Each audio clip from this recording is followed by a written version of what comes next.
So the new Mario Tennis game just came out a couple of weeks ago, and...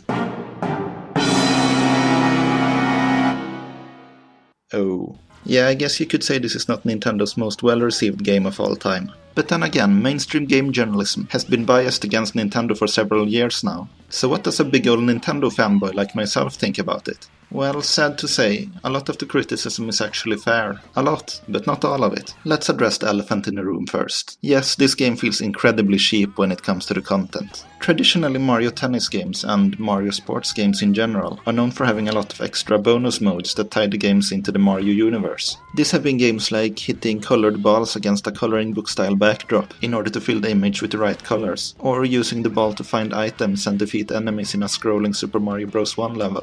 Maybe these minigames are not the main reason for the Mario Sports series' popularity, but they have always been very fun bonuses that give the games extra longevity. However, the number of minigames in Mario Tennis Ultra Smash has not only been lowered, there is not one single minigame on the entire disc. Well, unless you count Mega Ball Rally, where you just play with extra big balls and try to keep going for as long as possible.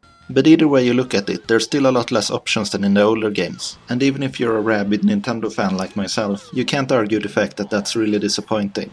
What you do get are standard exhibition matches, divided into a few different gameplay modes and variations. Classic tennis matches can be played in either standard mode or the deceptively titled simple mode. Standard mode is the one that gives you the expected Mario Tennis experience. Here you will be able to use things like the chance shots that were introduced in the last Mario Tennis game, Mario Tennis Open. This will allow you to use more powerful versions of your standard shot types, if you execute them from within the specific color-coded areas. New to this game are the jump shots, which as the name implies allows you to jump and hit the ball, making it bounce higher as it returns to your opponent. Also new are the titular Ultra Smashes. These are a little bit trickier to pull off than the standard chance shots, but if you manage to use one they can definitely be the kind of friendship-destroying super move that the Mario Sports series are known for. And last up on the list of new features is the Mega Mushroom from the new Super Mario Bros. Series, which, to quote the immortal words of Daft Punk, makes you harder, better, faster, stronger.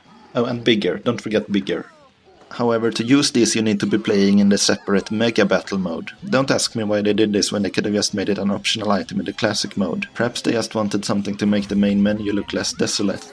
Now about Simple Mode, the other gameplay mode I mentioned earlier. Unlike what you might expect from a label like that in a Nintendo game, Simple Mode does not mean that the players will move or hit the balls by themselves. What it does mean is that all of the Mario-specific parts of the gameplay which I just talked about get cut out, so if you're a boring person you can play it like a standard tennis game. For the first time in a console Mario Tennis game, you can also play any of these modes online. It's not exactly a deep online experience. You can filter what kind of gameplay modes you want to play, and if you want to play ranked or unranked battles. After that you'll simply be thrown into a battle with an appropriate opponent. To the game's credit though, it actually plays very smoothly online, perhaps even better than higher profile games like Smash Bros and Mario Kart, although I guess that could be attributed to the fact that there's much less going on screen at any given time. Finally there's Knockout Challenge mode, which is basically like survival mode in a fighting game. Again, it's just standard exhibition matches. The only difference is that the opponents gets more and more difficult for each match you win. In this mode you can also train compatible amiibo figures. These can later be used as doubles partners in online battles, if you don't have any human friends you can play the game with.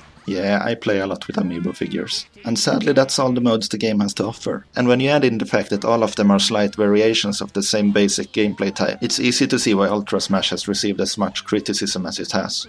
Sure, you can play each mode on a variety of different course types, like in the older games, but even here you're likely to be disappointed. The older games had a variety of different arenas themed after the Mario series, each with their own gimmicks that affected gameplay. In Ultra Smash all you get are different floor types, which affects the ball physics and not much else. And worse yet, no matter what kind of floor you choose, you will always play in the same generic arena, so once again that's a big step down from the older games.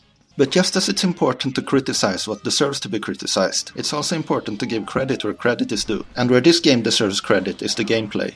Even though the new gameplay features you get are few, the ones you do get serve their purpose of deepening the gameplay experience. And most importantly, the basic Mario Tennis gameplay, which has been at the core of the series since the start, feels like it has been pretty much perfected this time. The controls feel smoother, more accurate and easier to use than they have ever done before. And of course the gorgeous HD graphics and solid 60 FPS frame rate doesn't hurt either. Still though, do I recommend this game at full price? No, definitely not. But I do actually recommend it once it's gone down in price. This is actually a fantastic arcade tennis game. It's just not a fantastic Mario Tennis game. Had this been a game that no one had high expectations for, like say a PlayStation All-Stars tennis game, I think it would have actually been pretty well received. In the end though, what you basically get is a bacon stuffed tomato, a disappointing and off-putting package containing a very enjoyable core.